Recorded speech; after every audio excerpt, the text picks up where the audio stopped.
3 years up to now, 76,000 teachers.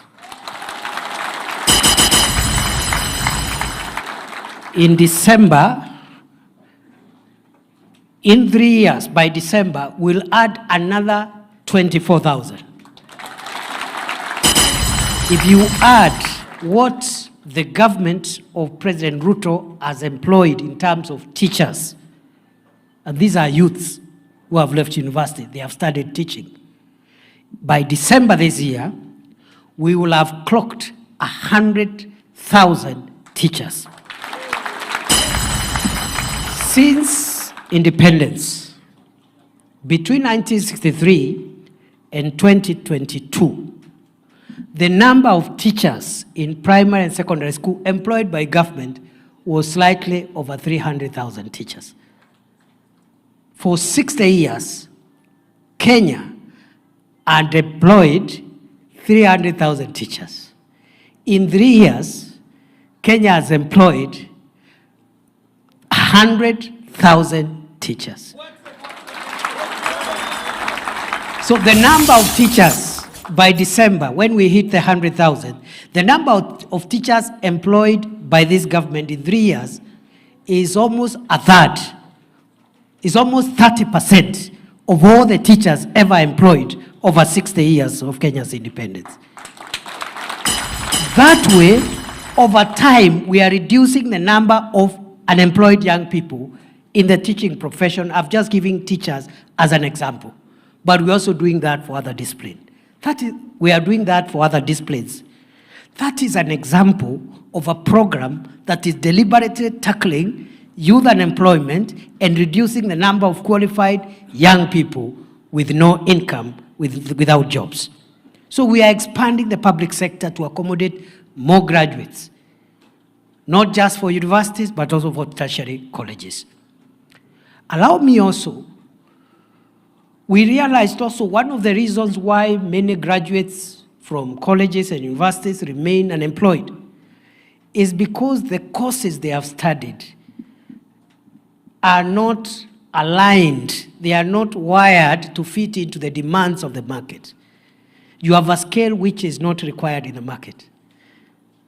So we started by relooking at the curriculum so that for those who are your juniors in primary and secondary school, we'll prepare them for the market.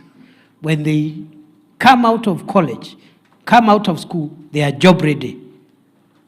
That's why we brought in CBC. When we were campaigning in 2022, every county we stepped into, the parents of Kenya used to tell us, abolish CBC. It is burdensome, it is confused, it is giving parents a lot of responsibilities. Did you hear that noise around CBC in 2022? Everywhere they were saying, abolish CBC. Today, you will not hear a single Kenyan saying, abolish CBC. Why? Why? On the first day President Ruto was sworn into office, he brought a presidential working party on education reforms, where he gathered professors and people in education policy, and even comrades were represented in that presidential working party, students, to work on many reforms on the curriculum, but also in the funding model for our institutions of higher learning. That presidential working party is the one that helped us fine-tune the CBC curriculum. And that is why the noise has gone down. Because children today are more comfortable, the teachers are more comfortable, the parents are more comfortable. We stopped burdening students and pupils with a lot of cramming, with a lot of, just forcing so many things on a child's head. That's not necessary. And we found out that for you older people, and for us, we were pushed too much for no reason. That's why the CBC at the tender years is very soft on the children. And the final exam is a very small component. They are assessed every day, every week, every month, every term. By the time they reach grade 6, when they do the first exam in quote, it's not really an exam, it's a test. Okay? They have already been assessed 60%. So that test will only count for about 40%. They go to junior school the same. So it's a softer way so that children can grow, not just cramming science and cramming history and cramming the other subject, but they have adequate time so that in these 10 children in one class, maybe only about 5 are interested to go all the way to university to study to be engineers and lawyers and teachers. Some of them, because they have a bit of freedom and a softer curriculum, they are gifted to be sports people, to be musicians, and because of that curriculum now, we have said by the time the children leave junior school to senior school, and we are going to senior school in January 2026, the first class of senior school will be in January 2026. By that time, we'll have reduced the subjects, and the children will only concentrate on the subjects that relate to what they want to do in life, not to study everything. So we have a pathway called STEM for the children who wants to major in science, technology, engineering, and mathematics-related disciplines. Those ones will go to senior school and concentrate on STEM. Senior school, others will go there to study social sciences because we still need social scientists. As much as we need engineers and doctors, we also need social scientists. We need psychologists. We need sociologists to help us live better with other members of society and so forth.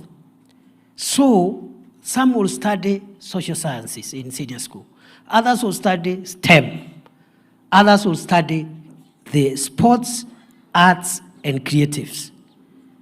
Music, performing art, for the 3 years they are going to spend in senior school. So by the time someone goes to university, they are very clear what they want to do for those who want to go to university. So that curriculum shift is a legacy so far of President Ruto's government, fine-tuning the curriculum to make it more adaptable and flexible to allow young people to go into the future more prepared for the job market so that we reduce the number of unemployed, jobless, young people going into the future. And over time, the new curriculum will help us solve this issue because some of those who are talented in youth and sports, in sports and arts, will very early start concentrating on those talents, and I'll tell you shortly what else we are doing to support those kind of students so that we have a whole of society approach to education. So we are reforming the education system. We realize the teachers were not enough, we increased. We realize the classrooms are not enough, we have built 23,000 classrooms in primary and secondary schools. 15,000 of them have been built by the Ministry of Education, 8,000 of them have been built through CDF, which is a national government fund. So we have better facilities. We are now commencing equipping the schools that do not have laboratories, especially schools doing sciences, and they don't have labs. There are many schools in rural areas where pupils doing secondary exams, their first encounter with a microscope in a biology exam is on examination day. And that is very unfair to that pupil. The first time to see a Bunsen burner, or what is the other thing called? A pipette. There was something called a pipette. Those things, okay? They encounter them on KCSE day. While in other schools, they have been doing laboratory work in Form 1, Form 2, Form 3, Form 4. So we are bringing equity in education. But the tertiary institutions for colleges, the middle level colleges, we are working on the curriculum there. We have brought in the modularization of the curriculum in tertiary institutions. Modularization means if you are a young person doing business and you want to study for a skill in a TVET. You don't have to close your business and go and study. You can go to a TVET, register for one module for 3 weeks, study, get examined for that module, go back, continue your business. When you get time, you come and do another module, and over time, you, in an almost part-time way, you continue with your business, but you also get your qualification when you have accumulated enough modules. Instead of saying, if you want to be a mason or a carpenter, you must close your shop and go and study in a polytechnic or a TTI until you finish. We have also brought in something called recognition of prior learning. Many young people are gifted by God in certain technical skills. So even before they go to college, you've seen very young boys, very young girls, they can make something, and they have not gone to school. Wengine wanashikanisha wires hapo, wire alafu anakuambia, you know, have you seen those things? Just using their head, they can tengeneza namna hii. So there are people who can even be carpenters, but they have never been in any polytechnic. Is that true? Naweza tengeneza meza, lakini hajaenda polytechnic. So we have brought something called recognition of prior learning. If you are already a mechanic, but you have no qualifications, we just take you to the nearest TVET for 2 weeks. We bring the assessors to assess the level of your knowledge, the level of your skills. In 2-3 weeks, if we are certain that you are as good as any other mechanic, we give you the certificate. And many young people today in what we call juakali, many of them have not been to any college, but they know how to work welding, dirisha, they can do something hapo. So we can recognize that knowledge. You just go to the college, we get assessors from government, they assess the quality of your knowledge and certify you. It's called recognition of prior knowledge. We have also brought in something called dual training policy and many other things which I don't have time to explain in the tertiary level. That's why you have seen in 2022 when President Ruto was sworn in, the number of TVET students across Kenya was much smaller compared to the university students. Yet economists will tell you, you are supposed to have more students at tertiary level than those in the university. It's supposed to be a pyramid. Ours was inverted. You had almost 1 million students in universities and only 297,000 in TVETs. That's not good for the economy.